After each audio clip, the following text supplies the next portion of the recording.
Hey, all you happy lost souls. Before we go any further, let me get the formalities out of the way. The channel is growing, and I can't thank you all enough for your support. If you like this content, original music, discussions about ancient peopling of North America, mysteries, philosophy, stone artifacts, gemstones, you're in the right place. We try to be very open-minded, anti-political. There's enough of that out there. We just try to keep an open mind when we're looking at especially the subject of antiquity, because there are so many gatekeepers in this subject, and there are so many different narratives that groups try to protect, and they really suppress what actually was happening in ancient times. So if you could, membership is huge. I only have a few members, but if that builds, there's going to be a lot of amazing content over there. There's some early access, or just videos that you can't see on my regular channel over there. So all that is accessible for the $1.99 membership. If you can't, I completely understand, but what helps the channel even more is a comment or a like, and if you're feeling super generous, hit the subscription button. But anyways, this is going to be a super important video. I've been wanting to put a video out touching on this subject a little bit, but it's so deep and so mysterious that I mentioned it, I've talked about it, I put links up to other people's videos about this topic. And this kind of goes along with the last couple videos I posted about the big megaliths we found along the Pennypack Creek, and these other stone sites all up the East Coast.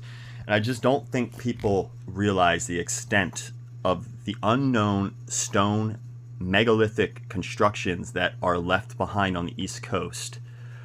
They've estimated that there's 3 times more stone excavation, moving and quarrying and placing than there was in the construction of the Great Pyramids. That's right. That's how much unknown stone quarrying and construction and unknown megaliths that are left behind pre-colonial along the East Coast. Tons of them up in Putnam County area, throughout Massachusetts, Rhode Island, New York. There are examples all throughout Pennsylvania as well, and even in New Jersey. And God knows if they got here a real long time ago, maybe some of it's under the ocean at this point. But I don't think it goes back that far. What I can tell you is in this video you're going to see examples of some of these chambers and burial mounds, or chambered burial mounds, aka dolmens, and passage tombs that they find all up the East Coast. Now, these are not root cellars. That will be the argument. These are colonial root cellars made by the first farmers that cleared the land. These structures were already here. The farmers may have used them for that purpose, but they were here. They were documented by people in the 1600s as being here before they even built or cleared the land. The natives documented areas. There's another huge site I didn't even include images, but it's called the North American Stonehenge. We'll do a different video all about that site and its Phoenician and Proto-Celtic connections. Now, what you're going to see in this video, it's going to be hard to tell the difference, but you're seeing megalithic chambers and domes from the United States, and you're also seeing playing out sites from the Mediterranean, sites from the UK, sites from Wales, sites from Scotland, where these structures are identical. Their purposes are known. It's just that we've never done any research on the ones in North America because they're overlooked as out-of-place archaeology or forbidden archaeology. What these are, and it's clear as day, is that they're passage tombs. And they were made by the Celtics, the Proto-Celtics, and the early Beaker people, the people that were coming out of hunter-gatherer into farming, from the Meso to the Neolithic, turning into hunter-gatherers, turning into farmers. People that were working with stone and people that knew how to work with metal, spreading these technologies out from the Mediterranean onwards. This is where the argument between isolationism and diffusionism comes into stark contrast. Some people believe that no one could cross the oceans, that there were barriers. Others believe that they were highways. I strongly believe that they were highways. These burial structures, or these chambers, these passage tombs, they were usually placed at the top of hills or in hillsides to replicate mountains, and they were aligned with the solstice or the equinox. And some of the testing done on some of the chambers, because no one really wants to take them seriously in North America, the light passes through these chambers on the solstice in most cases. A lot of times these chambers would have been, there would have been urns or pots buried with the ashes of the dead. Later on there were kisks, or which I've actually found a few kisks in the penny pack. They're stone-lined boxes that were usually placed under current cairns, which are piles of stones or rocks that would be in the nearby area. And these kisks were like little bone boxes, or ossuaries essentially, But clearly, I don't even... There are so many of these chambers and bizarre structures. Look at the whole mound culture. As you get out in... you'll see an image in this video of a chambered mound in Berks County, Pennsylvania. It's been there for as long as anyone can remember. Farmers have been putting stuff in it, but it was there before they got there. It was a mound, and on the back side of it was a stone-lined, chamber that goes into it. And you see these at sites all over Ireland, especially near the Hill of Tara. I think Lagrange is the one huge area that or Mace Howell that they remade, but they kind of did a bad job. They went overboard with the reconstruction and made it way bigger and gaudier than it probably was originally. A lot of times these chambers will have a standing stone out in front of them with a celestial alignment of some sort. You see that a lot in the structures all up North America. You see the stone-aligned, dry-laid mortar wall constructions. We have a theory that a lot of these older megaliths were removed and then repurposed in colonial constructions for bridges, and even some of the cathedrals in the area have some of these ancient quarried stones that were kind of used and probably taken from these megaliths that were standing here and repurposed. A lot of these chambers have never been excavated. The sites around them haven't been excavated to see if there's any burials or to see if there's a false wall. A lot of these chamber tombs will go in and they'll stop, and the actual burials will be deposited within the wall behind the actual chamber. None of this has been done because everyone just says, oh, no one was here. It was Native American construction, even though the Native Americans say the shit was all here when they got here already. I think a lot of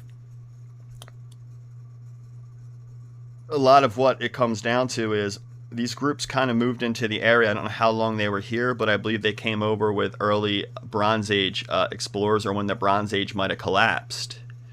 A lot of the Native Americans moved into the area around 1000 BC to 1000 AD. So maybe there was prior contact. I have a theory out there because I do a lot of research with the Susquehannocks and their advanced knowledge in metalworking, especially silver and pewter. They traded it for guns and cannons before the English even got here. Traded with the Dutch in the 1600s. They were the only tribe that was really working with this. They practiced circumcision. They were taller than every other tribe. They plucked all their hair. They had different customs. So these Susquehannocks, these metalworkers, maybe these proto-Celtic tribes, the ones I believe that might have been responsible for influencing the old ancient or Fort Ancient culture that's apparently the builders of Serpent Mound. There's a very similar mound, a serpent-shaped mound over in the north of Scotland that they've recently been working on. It's almost laid out exactly the same. Could there have been some ancient group, like even before the Druids, that held all the wisdom, some ancient groups of shamans that traveled around and communicated and spread their knowledge and technology? Maybe what happened is these early groups that were mixed with both Mediterranean peoples like the Phoenicians and the people from England, Ireland, France, Europe, the early Celtics or Proto-Celtics, maybe they were combined like the sea people kind of, and they made voyages over here and they discovered lots of copper and tin. And instead of making wars with the natives, they tried to send their shamans out and meet the shamans of the Native Americans. And these leaders met and they created this global culture. It's kind of reminiscent of what Atlantis may have been. Maybe all this stuff is pre-flood. Maybe it's that old. I'm not sure until we start, poking around and digging around a little more. I can tell you around the sites that are, we have dolmens and chambers like this, and I'm going to be doing a whole show on ones that I personally go to and walk through and everything. But I just wanted to throw this up there as a precursor. This is a starting point for you guys. If you're interested in it, go research the mysterious stone structures along the East Coast. There's all kinds of videos out there about this.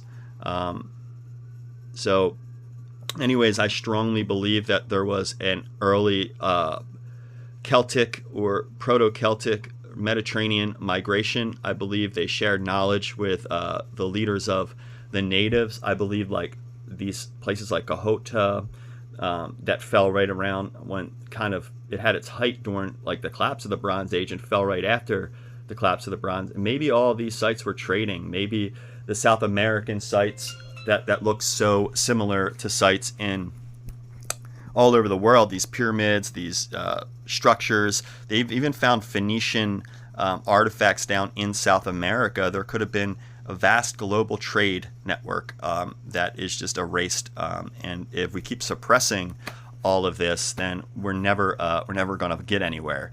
But guys, one thing I am 100% sure on: these are not root cellars from the colonial period. All of these cairns, dolmens, and what they clearly are is passage tombs, and you can look up passage tombs. Go do your own research on this.